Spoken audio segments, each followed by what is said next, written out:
Slave Community by Linda Powell. Ottawa University, course ID HPS 11053, American Experience, Professor Metz, April 10th, 2022. How did slaveholders utilize paternalism and Christianity to defend the owning of human chattel?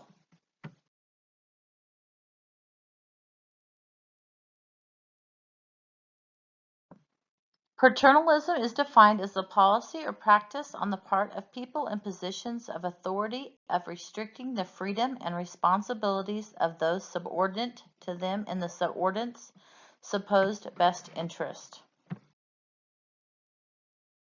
Slave owners in the South believed that it was divine intervention that allowed them to own slaves. Slave owners used this theological justification from their ministers that allowed them to believe that God sanctioned slavery, and that by owning slaves, they were also better Christians than the people that were opposed to slavery. This belief was supported by ministers and churches all over the South. Slave owners were shocked when the South was defeated by the North, because they believed that they were acting in the direction of God, and it was His work that they were doing. Most slave owners would not recognize that the defeat of the Confederacy was a divine judgment, or a judgment on their beliefs and actions. They instead believed that some mysterious force was working against them and testing their belief in God. What strategies did slaves employ to resist, revolt, and sustain their own independent communities and cultures? Three major ways that slaves showed their resistance to a life in bondage.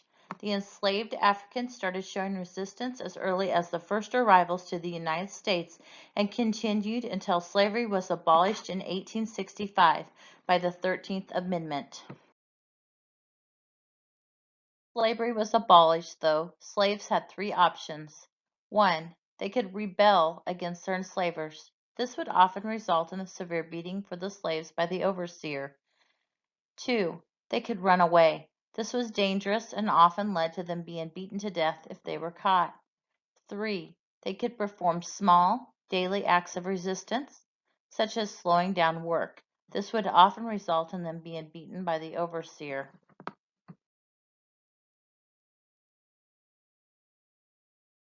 This common form of resistance was day-to-day resistance or small acts of rebellion. This form of resistance included sabotage, which was such as breaking tools or setting fire to buildings. They would also pretend to be ill, play dumb, or slow down work. Both men and women faked being ill to gain relief from their harsh working conditions. Slaves learned to play off the prejudice of their owners and pretend to not understand what they were told. When slaves decided to run away, they were called freedom seekers. Running away was another form of resistance. Most freedom seekers only managed to find freedom for a short time. They might hide in a nearby forest or visit a relative or spouse on another plantation. They did so to escape a harsh punishment that had been threatened, to obtain relief from a heavy workload, or just to escape life in bondage. Some slaves were able to run away and escape permanently. Others escaped and hid in nearby forests and swamps, forming maroon communities. When northern states began to abolish enslavement after the Revolutionary War, the North came to symbolize freedom for many of the enslaved people.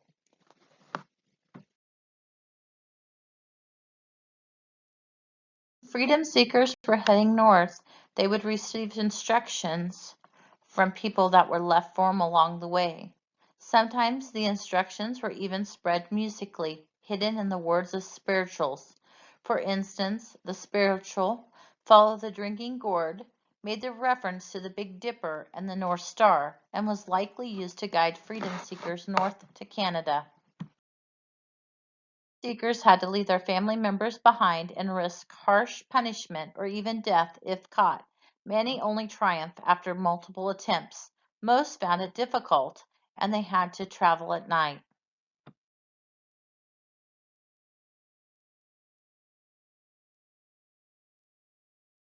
More freedom seekers escaped from the Upper South than from the Lower South. The main reason was that they were closer to the North and thus closer to freedom. It was a bit easier for young men because they were most likely to be sold away from their families, including their children. Slaves sustained their own independent communities and cultures. Enslaved Africans brought with them their culture that was rich in dance and song. The southern white landowners believed that they were doing God's work, so the slaves usually had Sundays off unless they worked in the house. So this gave the slaves the opportunity to sing and dance, which strengthened their culture and community. Examples of revolt and rebellion by slaves.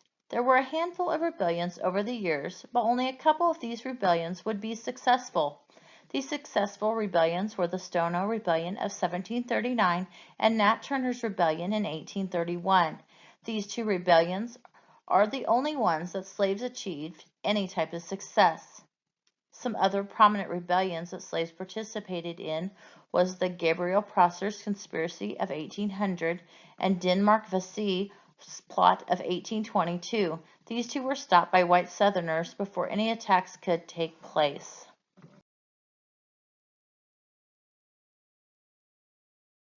How did slaveholders react to these revolts?